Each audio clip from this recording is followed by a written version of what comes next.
Hello दोस्तों, नमस्कार। कैसे हो आप सब लोग?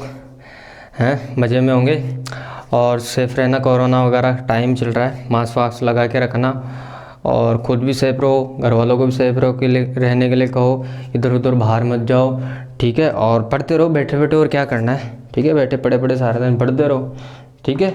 और ज्ञान दो दूसरों को भी, बाहर मत निकलो, ठीक है। और ज्ञान ये भी दो कि मेरी क्लास ले लो, ठीक है। ये भी ज्ञान दो, ज्ञान देने माहिर होते हैं 10th के बच्चे, है ना। तो सबको बताओ, ठीक है। सेफ़ रहो, बाहर मत निकलो, फालतू आवारा सांड की तरह मत घूमो, ठीक है। लड़कों के लिए था ये, सिर्फ लड़कियों के लिए नहीं था ये चीज़, ठीक है। अब देखो, इसमें अपन क्या बात करेंगे, इसमें अपन बात करेंगे यूक्लिड जो भाई साहब है उन्होंने एक डिवीजन मेथड दिया है, ठीक है। विभाजन विधि दी है, उसकी हेल्प से एचसीएफ फाइंड करना है 2 नंबर का, मीन्स महत्तम समापवर्तक फाइंड करना है, ठीक है सर। अब देखो, सबसे पहले ये विधि क्या होती है। विधि कुछ नहीं है, जो अभी थोड़ी देर पहले अपन पिछले वीडियो में जो पढ़ा था उसमें मैंने यूक्लिड के भाई साहब ने एक क्या दी थी, एक प्रेमिका दी थी, क्या एक थ्योरम दी थी, एक लेमा दी थी। क्या दी थी बताओ मुझे, क्या दी थी? ये दी थी A=BQ+R। अच्छा सर, याद आ गई? नहीं आई तो पिछला वीडियो देख लेना भाई, उसमें बहुत कुछ बताया मैंने, सारा बेसिक बता दिया इस चैप्टर का, ठीक है। वो वीडियो ज़रूर देखना आप लोग, ठीक है। अब आगे देखो इसमें, तो इसकी हेल्प से यूक्लिड भाई साहब ने जो चीज़ दी है ना, इसकी हेल्प से एचसीएफ फाइंड करना 2 नंबर का, ठीक है सर। लेकिन सर हमें ये तो बताओ कि एचसीएफ होता क्या है, महत्तम समापवर्तक होता क्या है। कई बच्चों को तो यही नहीं पता होगा, जिनको पता है वो आगे स्किप कर लो वीडियो को, जिनको नहीं पता है आ जाओ। देखो एचसीएफ की फुल फॉर्म है भाई साहब, हाईएस्ट कॉमन फैक्टर। ये कॉमन लिखा हुआ है ना, ठीक है। मीन्स महत्तम, हिंदी इसकी हाईएस्ट ही, कॉमन मीन्स उभयनिष्ठ, ठीक है। समापवर्तक लिख देता हूँ, चलो मैं तो। फैक्टर मीन्स गुणांक, ठीक है सर। ये तो हिंदी हो गई, ये इंग्लिश हो गई, ठीक है सर। अब मतलब तो समझाओ। मतलब ये है कि हाईएस्ट मतलब सबसे बड़ा, महत्तम मतलब सबसे महान बड़ा, कॉमन मीन्स 2 लड़के, दोनों के पास 100 रुपये है तो उनके पास 100 रुपये कॉमन है, तो इसको बोल सकते हैं कॉमन।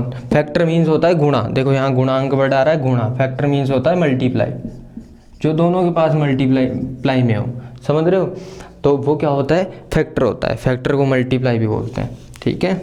देखो अब यहाँ पर, ठीक है सर। एग्जाम्पल देके समझाओ सर, हमें ऐसे समझ में नहीं आता, ठीक है। एग्जाम्पल देके समझाते हैं। जैसे एक एग्जाम्पल लेता हूँ मैं, कौन सा एग्जाम्पल लेता हूँ मैं, एक सिंपल सा छोटा सा एग्जाम्पल। एक है 6 और एक 18, इन दोनों को क्या फाइंड करना है, हाईएस्ट कॉमन फैक्टर।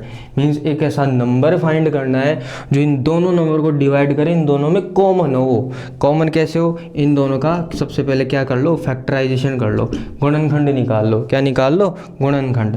कैसे निकालते हैं, याद नहीं होगा तो मैं याद दिला देता हूँ। ऐसे करके कि निकालते थे, याद आ गया हैं। 2 से डिवाइड करेंगे 3 टाइम 3 से हो गया 1। बात समझ में आ गई? आ गया गुणनखंड याद? तो क्या हो जाएंगे इसके फैक्टर, 1 × 2 × 3। वैसे 18 के निकाल लेंगे। 18 के कैसे निकालेंगे, आता होगा ना गुणनखंड फैक्टराइजेशन? नहीं आता, एक बार और देख लो। देखो यहाँ से अच्छे से ध्यान से देखो, ये है 18, क्या है बच्चों, 18 को ऐसे करके 2 प्लस साइन खींच दो, ठीक है। सबसे छोटा नंबर लो जो इससे भाग दे, क्या आएगा, 2 से डिवाइड होगा, ये 2 से डिवाइड करेंगे 9 टाइम, ठीक है। 2 नाम 18, 2 × 9 18। अब किससे जाएगा ये, 3 से, कि सर ये तो 9 से भी जा रहा है। अरे 9 से जा रहा है, लेकिन छोटे से स्टार्ट होना है, बड़े पे नहीं जाना, पहले छोटे से स्टार्ट होना है। छोटी छोटी चीज़ों, छोटे नंबर को पहले, ठीक है, वो देना है, बाद में जाना है। कहीं 9 से डिवाइड कर दो आप, समझ में आ गई बात? तो इसके फैक्टर क्या आ गए, 1 × 2 देखो 1 तो सबका फैक्टर होता है, मतलब मल्टीप्लाई होता है, ठीक है। और 3 × 3, ठीक है सर। फैक्टर हो गए, गुणनखंड हो गए, ठीक है। अब एचसीएफ क्या होता है, एचसीएफ होता है, देखो इधर समझो, ये बोल रहा है हाईएस्ट कॉमन फैक्टर, सबसे बड़ा जो दोनों के पास हो वो गुणा। दोनों के पास कौन कौन है सर, दोनों के पास तो 1 भी है, दोनों के पास 2 भी है, और दोनों के पास 3 भी है। इसका कोई साथी नहीं है, इसका मतलब कॉमन कौन कौन हो गए, 3 हो गया, 2 हो गया, 1 हो गए। मीन 2 लड़के हैं, ठीक है, इन दोनों के पास 1-1 रुपया, 2-2 रुपया, 3-3 रुपया, दोनों के पास सिक्के हैं, 1 रुपये का, 2 रुपये का, 3 रुपये का, दोनों के पास सिक्के हैं, तो उसको क्या बोल देते हैं, कॉमन, उभयनिष्ठ, दोनों के पास है वो चीज़। ठीक है सर, बात समझ में आ गई कॉमन की। ठीक है, तो जो जो कॉमन है उनको निकाल लो। 1 रुपया कॉमन है तो 1 रुपये को निकाल लिया बाहर। अब ऐसे नहीं कि उनको दोनों को अलग अलग निकालो, बस दर्शाना है कि कौन कॉमन है, 1 रुपया कॉमन है, फिर कौन कॉमन है, 2 रुपये कॉमन है, फिर कौन कॉमन है, 3 रुपये कॉमन है। बात समझ में आ गई। जो कॉमन है उनको एक एक बार लिखना है, ऐसा नहीं कि इसको भी ले लिया और इसको भी ले लिया, सिर्फ एक बार लेना। ठीक है, तो इनको गुणा कर दो, गुणा कर दिए तो कितने आ गए, 6। तो एचसीएफ क्या हो गया, 6। तो यही क्या होता है, एचसीएफ होता है। ठीक है, एचसीएफ मतलब एक ऐसा इन नंबर जो इन दोनों नंबर को डिवाइड करे पूरा पूरा। आप देखो 6 से भाग जा रहा है, एक बार 6 का भाग जा रहा है, डिवाइड कर रहा है 18 को 3 टाइम्स। बात समझ में आ गई। इससे बड़ा कोई नंबर नहीं है जो इन दोनों को भाग दे। 7 है क्या, 7 भाग देता है, 8 नहीं, 9 इसको देता है लेकिन इसको नहीं देता। तो समझ में आ गई बात, एक ऐसा नंबर जो इन दोनों को भाग दे। तो 6 से बड़ा कोई सा नंबर नहीं है जो इन दोनों को भाग देगा। बात समझ में आ गई, ऐसे समझ में आ गया। हाँ सर, आगे चलो। ठीक है, तो एचसीएफ समझ में आ गया, मैं तो समाज तो समझ में आ गया। ठीक है, समझ में आ गया, तो यही भी ले लेते हैं अपन। क्या ले लेते हैं, अब समझ लेते हैं। यूक्लिड भाई साहब ने जो इतनी मेहनत की है उसको समझा देता हूँ आपको। देखो इधर इन्होंने क्या मेथड दिया। सबसे पहली स्टेप, फर्स्ट स्टेप क्या है, देखो कुछ नहीं है। स्टेप मैं इधर डिवाइड भी समझाता जाता हूँ और ये मेथड भी समझाता जाता हूँ, क्योंकि इजी हो जाएगा उससे। कुछ नहीं करना आपको। ये जो 237 है ना, इसको तो लिख दो यहाँ पर और इसमें डिवाइड कर दो 81 का। अच्छा सर, ठीक है, 2 भाग दो, भाग दिया, कितनी बार जाएगा, इसमें दे रखा होगा कितनी बार गया, 2 टाइम्स जाएगा। ठीक है, 2 टाइम्स जाएगा, ये हो गया 2। ठीक है, इससे मल्टीप्लाई कर दो 16 और रिमाइंडर कितना रह गया, ठीक है, 5 और 7। ठीक है, 75 क्या रह गया, रिमाइंडर रह गया। 7 - 2 5, 13 - 6 कितना हो गया, 7। बात समझ में आ गई। अच्छा सर, समझ में आ गई। अब फर्स्ट स्टेप में क्या लिखना है, फर्स्ट स्टेप में यूक्लिड के हिसाब से लिख देना है। इसी चीज़ को इस फॉर्म में लिखना है। पिछले वीडियो में मैंने अच्छे से समझा दिया, वापस से बता देता हूँ। ये जो ए है, ये ए ये होता है, बी कौन होता है, बी भाई साहब ये होते हैं, क्यू कौन होता है, क्यू भाई साहब ये होते हैं, आर कौन होते हैं, आर भाई साहब ये होते हैं। ठीक है, बार बार नहीं समझाऊंगा, अगली स्टेप में इसको उसकी फॉर्म में लिख दो। 237 इक्वल टू बी कौन है, 81। ठीक है, क्यों क्या आया, 2 प्लस आर क्या है अपने पास, 75। तो इस डिवाइड को इस फॉर्म में दर्शाने का जो फॉर्मूला है यूक्लिड भाई साहब ने दिया, यही उसकी थ्योरम है। बात समझ में आ गई। हाँ सर, आ गई। चलते हैं आगे। ठीक है, कुछ नहीं है, आपका क्वेश्चन बढ़ा दिया, नहीं तो भाग तो आते थे सर, इतनी मेहनत क्यों करा रहे हो। बात समझ में आ गई। अब वापस से आओ। ये जो लिख रहा है ना 81, ठीक है, इस 81 में, इस 81 को तो ले आओ इस साइड, मतलब इस, देखो इसमें देख लो आप, इस जो 81 है ना, इसको ले आओ वापस से यहाँ 81 को, इस 81 को यहाँ लिया और इस 75 का डिवाइड करना है। कितने टाइम जाएगा, 1 टाइम। 75 कितना रिमाइंडर आ गया, 6। बात समझ में आ गई। इस 81 को वापस यहाँ आगे लिया है। ठीक है, वापस इसको यहाँ लिख दो। कैसे लिखेंगे, ए फॉर, ए क्या है यहाँ पर अब की बार, ए ये है, मीन्स इसको यहाँ ला रहे हैं, 81। ठीक है, बी की वैल्यू क्या है, ये वाली अब की बार 75 क्या है, ये वाली, इससे डिवाइड कर रहे हैं इसको, इससे डिवाइड कर रहे हैं इसको। बात समझ में आ गई। हाँ सर, आ गई। आगे चलो। 75 कितने टाइम्स गया, मीन्स क्यू की वैल्यू क्या है, 1 टाइम और रिमाइंडर कितना आ गया, 6 आ गया। बात समझ में आ गई। हाँ सर, आ गई। इसको यहाँ लिया है, इससे भाग दीजिए इसको, एक बार गया 6 से इस पर आ गया। ये यहाँ तक चीज़ समझ में आ गई। आ गई सर, आगे चलो। ठीक है, वापस से क्या करना है, देखो दोनों चीज़ समझा रहा हूँ मैं, नहीं टीचर तो ये समझाते रहे, इससे ईजी हो जाता है समझाने में। वापस क्या करना है, यहाँ वापस वो डिवीजन बनाओ, वो डिवाइड वाली, और इस 75 को उठा के यहाँ पटक दो लाके, ठीक है।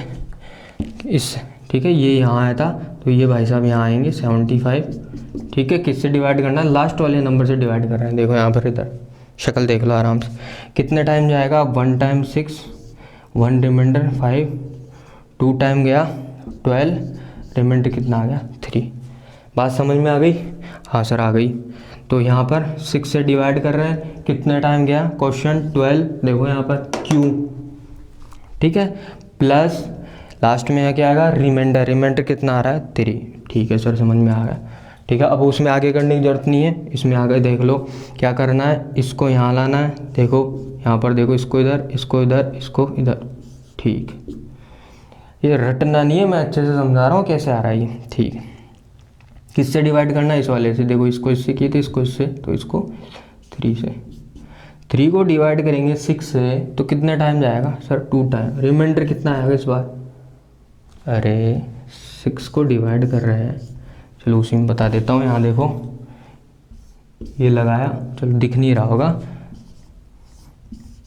6 को 2 टाइम डिवाइड कर रहे हैं तो कितना आ गया, रिमाइंडर 0। बात समझ में आ गई, 2 टाइम डिवाइड किया, रिमाइंडर कितना आ गया 0। जैसे ही रिमाइंडर 0 आया और उसके लास्ट वाला जो ये है ना डिवीज़र, यही HCF होता है, कौन होता है, यही HCF होता है 3। बात समझ में आ गई, यही क्या होता है, HCF होता है, ठीक है सर। अब चेक कैसे करना है HCF का, अपने अभी जो मैंने मेथड बताया ना HCF फाइंड करने का, डायरेक्ट फैक्टराइजेशन गुणनखंड करके जो HCF निकालने का, वैसे चेक कर लो, ठीक है। अभी चेक करके बता देता हूँ। तो ये जो लास्ट जैसे 0, जब तक 0 ना आए तब तक आंसर नहीं आएगा आपका, डिवाइड करते रहो करते रहो, कब तक आना है, जब R की वैल्यू क्या आ जाए, 0 आ जाए, मीन्स ये लास्ट में 0 है। और ये इधर वाला, ये इधर वाला नहीं, इधर वाला ही आंसर होता है इसका।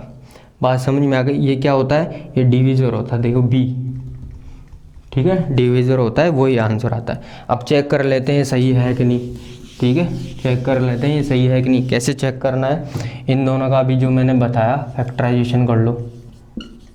कैसे करेंगे, 81 का 3 से डिवाइड करके चेक कर लो, ठीक है। कैसे करेंगे, 2 टाइम हो गया 27, ठीक है, फिर 3, ये तो 3 इंटू ये आ जाएगा, ठीक है, क्योंकि 81 3 का 4 होता है, ठीक है। अब इसका चेक कर लो एक बार, 237 में भी 3 से डिवाइड होना चाहिए, 2 से तो होता नहीं है, देखो सबसे छोटे नंबर से डिवाइड करना है, 2 से तो होता नहीं क्योंकि लास्ट में 7 है। ये कितना आ जाएगा, 3 21, और ये कितना हो गया, 279 आएगा, 79 तो किसी डिवाइड होगा नहीं शायद, है ना। तो अपने पास तो आ गया, ये देखो अभी थोड़ी देर पहले मैंने क्या बताया था, जो कॉमन है, जो सिक्के दोनों के पास है, कौन सा सिक्का दोनों के पास है, 3 रुपये वाला दोनों के पास है। देखो आगे तो कुछ कॉमन आ ही नहीं रहा, तो यही क्या हो गया, HCF। तो ये हो गया चेक करने का मेथड, और ये हो गया आपका आंसर। तो यूक्लिड विभाजन विधि यही है जो स्टेप कर रखे हैं, 2nd 3rd स्टेप नाम दे देना 4th, ठीक है। इससे भी समझा दिया, डिवाइड से समझा दिया, जिसको नहीं आया वापस से देख लेना। चलते हैं नेक्स्ट क्वेश्चन की तरफ, एग्जाम्पल 2। एग्जाम्पल 2 क्या है अपने पास, देखो आप लोग पढ़ो पहले, देखो क्वेश्चन को खुद पढ़ना चाहिए। देखो जब तक आप क्वेश्चन को खुद पढ़ के समझोगे नहीं टीचर से पहले, इसका मतलब आपने उसको रट लिया। जब तक आप खुद के दिमाग में उस सवाल को, उस क्वेश्चन को नहीं बैठाओगे ना, और किसी दूसरे से पूछ लिया, इसका मतलब वो रट लिया, आपका तो दिमाग ही नहीं लगा उसमें। आपका दिमाग तो तब लगेगा जब आप क्वेश्चन को खुद समझो और खुद करो। जब मैंने ही बता दिया तो इसका मतलब वो रट लिया। तो मैथ में ग्रेट, महान, बादशाह, राजा वही बनेगा जो खुद से समझेगा, जो खुद से करेगा। अब देखो क्वेश्चन आपके ऊपर चल लगा दिया होगा मैंने यहाँ, ठीक है। देखो यहाँ पर क्वेश्चन क्या है, ठीक है। क्वेश्चन ये बोल रहा है कि आर्मी वाले 616 मेंबर है, 16 मेंबर है, मार्च कर रहे हैं, पीछे पीछे चल रहे हैं किसके, आर्मी बैंड वालों के 32 मेंबर्स के आगे। एक परेड के अंदर, एक परेड होती है, आर्मी परेड होती है, ठीक है। आगे बैंड वाले चलते हैं, पीछे उसके पीछे आर्मी के जवान चलते हैं पीछे पीछे, ठीक है। 2 ग्रुप बनाने, RN same number of column, दोनों के अंदर पंक्तियां बराबर होनी चाहिए, ठीक है, दोनों के अंदर पंक्तियां बराबर होनी चाहिए। दो ग्रुप बनाने हैं, बैंड वालों का और उनके पीछे जो 616 चल रहे हैं, ठीक है। What is the maximum number of column in which they can march. देखो क्वेश्चन ऐसे, एग्जाम्पल 2, पेन चेंज करते हैं, देखो थोड़ा सा। आर्मी के मेंबर है 616, ठीक है, ये पीछे पीछे चलेंगे किसके, 32 बैंड वालों के। अब जो इनके हाथ में बैंड होगा वो चलते रहेंगे पी करके आगे, और उनके पीछे 616 जवान ऐसे परेड करते हुए देखिए कभी, तो ऐसे चलेंगे, ठीक है। लेकिन चलाना कैसे, चलाना ऐसे, इनकी जितनी पंक्तियां होंगी ना उतनी पंक्तियां इनकी होंगी। तो ये बताना है कि पंक्तियां कितनी बनेंगी, लाइन कितनी बनेंगी, ठीक है, कितनी लाइन में बनेंगे। जैसे सपोज एग्जांपल दे दूं मैं कि 1 2 3 4, ये 32 जने इन 4 लाइनों में आ गए, मतलब 8 आ जाएंगे इन सब में, समझ में आ रही, ठीक है। 8 से सब जवान इसमें आ गए, 8 आर्मी के बैंड वाले इसमें आ गए, 8 जवान इसमें आ गए, 8 जवान इसी में आ गए, सब में 8 आ गए, 4 आ गए। तो इनके पीछे भी कितनी कॉलम लाइन होनी चाहिए, कॉलम होनी चाहिए, 4 ही होनी चाहिए। इन चारों में इन 616 खड़ा करना है बराबर संख्या में। बात समझ में आ गई, ठीक है। लेकिन अब ये कैसे निकालना है अपने को, ऐसे तो निकालना नहीं है, किससे निकलेगा, ये HCF से निकलेगा। HCF से क्यों निकलेगा, क्योंकि यहाँ पर हाईएस्ट कॉमन फैक्टर निकालना है, ठीक है। तो बात समझ में आ गई, यहाँ पर क्या निकालना है, हाईएस्ट कॉमन फैक्टर किस किस का, 616 और 32 का, क्योंकि वो पंक्तियाँ ऐसे ही निकलेगी किससे, HCF। या तो दिमाग लगा के ऐसे बना के निकाल लो या फिर HCF से निकाल लो, ठीक है। HCF कैसे निकालना है, वो यूक्लिड वाला भाई साहब का मेथड लगाना है अपने को। क्या थी, फर्स्ट स्टेप लगा दो, ठीक है। थ्योरम क्या थी, A = BQ + R, यही थी, लगा दो। इधर क्या, जो ग्रेटर है उसको इधर लिखना है, ठीक है। हमेशा याद रखना बड़े वाले में छोटे का भाग देना है। 32 इंटू कितनी बार जाएगा, इधर से डिवाइड करके देख लो,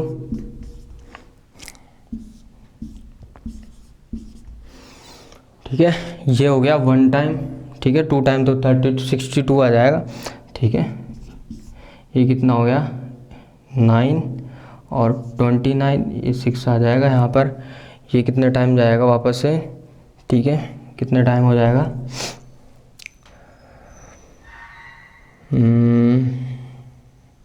7 टाइम लो दिखा एक बार, 7 टाइम,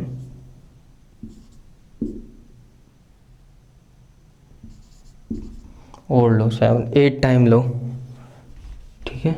कितने टाइम लो, 8 टाइम लो,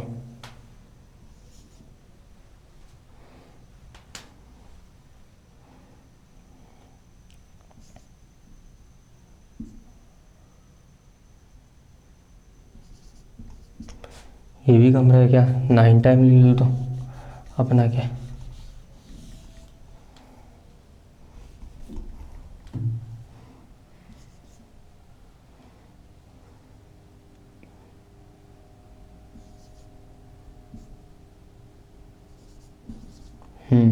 ठीक है। कितना रह गया, 8 रह गया रिमाइंडर, ठीक है। रिमाइंडर कितना रह गया, 8 रह गया, 19 टाइम, हाँ सही है, ठीक है। तो ये 19 टाइम इधर से क्वोशंट लिख दिया, प्लस रिमाइंडर कितना आ गया, 8 आ गया। ये बात समझ में आ गई। डिवाइड करने में थोड़ा दिक्कत आती है, देख ले मैं कट करके करता हूँ, इस वजह से थोड़ा हो रहा है, ठीक है। समझ में आ गई यहाँ तक बात। आगे देखो क्या करना है, इसको इधर लाना है, 32 को किससे डिवाइड करना है, इधर लास्ट वाले से 8 से डिवाइड करेंगे, कितना टाइम होगा, क्या करना है यहाँ पर देखो, अभी थोड़ी देर पहले बताया, इस 32 को इधर लेके आना है, 30, कितने टाइम, 4 टाइम हो जाएगा 32, समझ में आ गया, 0 रिमाइंडर आ जाएगा यहाँ पर, मीन्स 4 टाइम डिवाइड हो गया, रिमाइंडर क्या आ गया, 0 आ गया, ठीक है। जो लास्ट में आता है वो क्या होता है आपका, HCF होता है, अभी थोड़ी देर पहले बताया मैंने। 8 यहाँ पर क्या हो जाएगा, HCF, मीन्स कितनी कॉलम बनेगी, 8 लाइन बनेगी, ठीक है। 0 आते ही आंसर आ जाता है, इधर वाला आएगा, इधर वाला नहीं आएगा। अब देखो क्या आ गया, 8 कॉलम आ गई, मीन्स क्या बात हुई, मीन्स ये बात हुई कि ये जो आप बैंड वाले हैं ना, ये इनकी कितनी कॉलम बनेगी, 8 कॉलम बनेगी, कैसे, 4 की, 1 2 3 4, 1 2 3 4, 4 जने खड़े होंगे इनमें, समझ में आ गई बात, 8 कॉलम इनकी बनेगी और 8 इनकी बनेगी। 4 5 6 7 8, 8 कॉलम इनकी बनेंगी और ये कितने कितने खड़े होंगे यहाँ पर देखो 77, ठीक है, सब में 77 खड़े होंगे। तो क्वेश्चन समझ में आ गया कि 32 बैंड वालों के पीछे 616 जमाने से परेड करेंगे 8 लाइनों में 8 कॉलम से, और निकाला कैसे, एस-शेप की हेल्प से। बात समझ में आ गई? समझ में आया तो लाइक ज़रूर करना, और कुछ कमी लग रही है आपको तो कमेंट वमेंट करो, ठीक है। और समझ में नहीं आया तो डिसलाइक भी करना मत भूलना, डिसलाइक करके जाओ, क्योंकि मुझे इससे पता चलता है कि हाँ मैं सही पढ़ा रहा हूँ या नहीं। ठीक है दोस्तों, धन्यवाद, शेयर करते रहना और सेफ रहना। बाय, जय हिंद।